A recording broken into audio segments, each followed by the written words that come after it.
Okay. Thank you so much for being here, buddy. I don't mean to intrude, but we'll get 3 quick ones in with you. Nice grip. The broken light in here. Grip credit.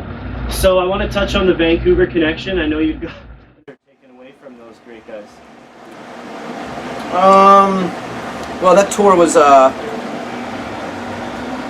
life-changing in a couple different ways. Just kind of the way the band changed around then. Yeah.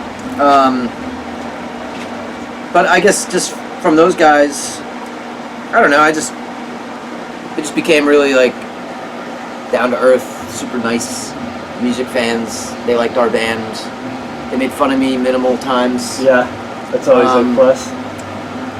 I don't know. They were just those guys that were like, they were older than us and they had families, but like they were just out doing this. You know what I mean? It wasn't like we needed any affirmation or anything, but it was kind of like, that was like the first time we toured some of these big cities with a band on that level. Yeah.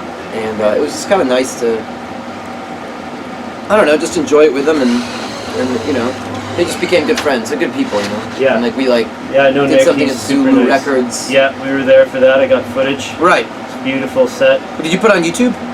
I'm not with the Northern Zulu Sessions or Northern Transmissions, but they have put it up, professional shot. Yeah, I saw something. I am the horrible, overblown speakers footage. That's probably the one that I enjoyed. I remember. But no, they're just, I don't know, they're just great people. Yeah. We're not like, for some of this band, like, I don't know, they just became one of those bands that we ended up like seeing a lot at festivals the next year. Yeah. And we just kind of kept in touch with. And Joseph, who plays sax in Destroyer, who lives in Toronto, he became a close friend too. He actually played on our new record, and he did a small tour with us. Oh, nice. Yeah, he did the East Coast stuff. Exactly, in December of 11. Yeah, okay. Cool. Ambient sounds and atmospheric stuff. So, any advice for the youngsters, fans? I mean, pedal-wise, like gear-wise, I guess just go with your gut, like, I don't know, my first guitar was a 1963 Harmony Bobcat, which I actually was playing in soundcheck.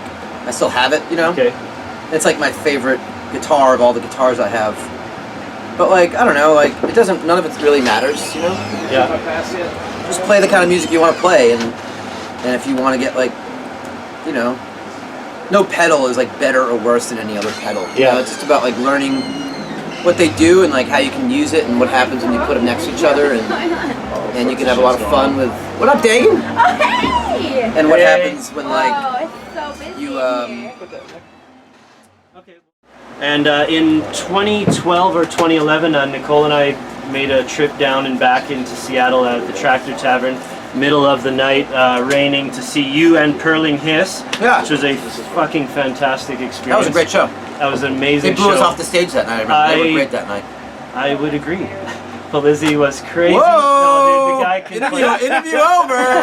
Come on. I just gotta be honest. I've seen you guys 5 times since. Polizzi was amazing. I was blown away by him. But you guys, Purling Hiss and Kurt Vile, all out of Philly. Just talk a little bit about the relationship between the 3 bands, because I know you got production credits on Water on Mars. Yeah. Talk a little bit about coming up in Philly with a great support system like that, and just the vibe with the music scene there when you guys were coming up. Yeah, Philly's, just been one of those places, I guess when we all started, like 2004, 2005, like, there weren't a ton of places to play, and I was new to Philly, and I had this house where, we could play music, and my house kind of became this weird little, like, musical haven where, like, there was a lot of gear, and I had my recording stuff, and we were always playing, and and that kind of just fostered, like, I don't know, just musical relationships and friendships, and people not really discussing the scene or like this music scene that's going on. Like, we were just like really just enjoyed just doing what you came just doing what we do and played all the time. And then even like Birds of Maya, which was before Purling Hiss. Yeah. That they're like one of the bands we'd go see a couple years later, and Purling Hiss formed I guess a couple years ago, and Kurt took them out on their first tour. But never here. You need to talk Purling Hiss into getting to Vancouver.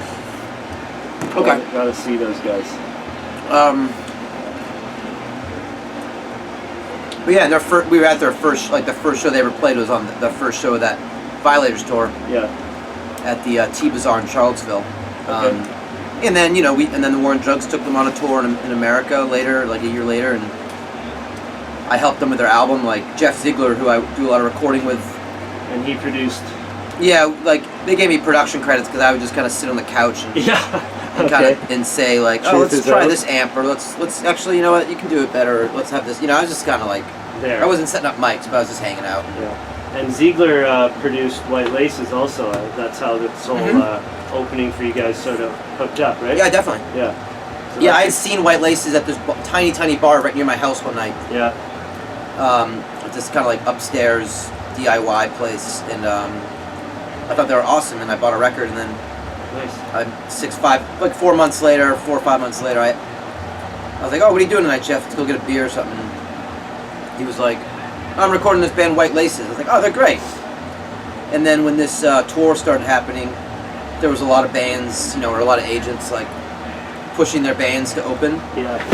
And I just remembered like all those bands that took us out when we were younger, or like starting up, and kind of how it made us like a lot better each time that happened, like playing to more people than you ever would normally. Yeah, it's fantastic. And I just thought about them, and I was just like, let's see if they want to do it, and they did. And I believe they're their super exact psyched. words were, Adam asked me and we said yes. Yeah, totally. immediately. No, that's awesome, because Yeah. I just wanted it to be, when you're going to spend this much time with people, Yeah. you wouldn't see them all the time, but I mean, it takes a while into a tour. The first part of this tour has been so busy and Yeah. so insane, but well, I'm sure we'll have some moments in Tucson or Phoenix, Okay. and then afterwards where we kind of hang out together. Okay. But they're really nice kids, and it's just like a lot of like the Hold Steady did that for us in like 2009, Oh yeah. and Destroyer even, Yeah. we didn't have a record out when they took us out, and just remembered like what that felt like to like kind of be exposed to something that Okay. you would never have been exposed to otherwise. So they're nice, they're great kids. Yeah, it's good. Very good of you. Well, I think I don't want to take up any more of your time. We'll let you get into that that good old Vancouver faux. Oh, yeah. I just want to say congratulations on Lost in the Dream. Lost in a Dream, instantly recognized as one of your best albums, if not the best, which is saying something, because Slave Ambient was so engrossing, sprawling, fantastic record. Right. Thank you. I had my doubts whether you guys could top it, but you've equaled it or topped it in a lot of people's opinions.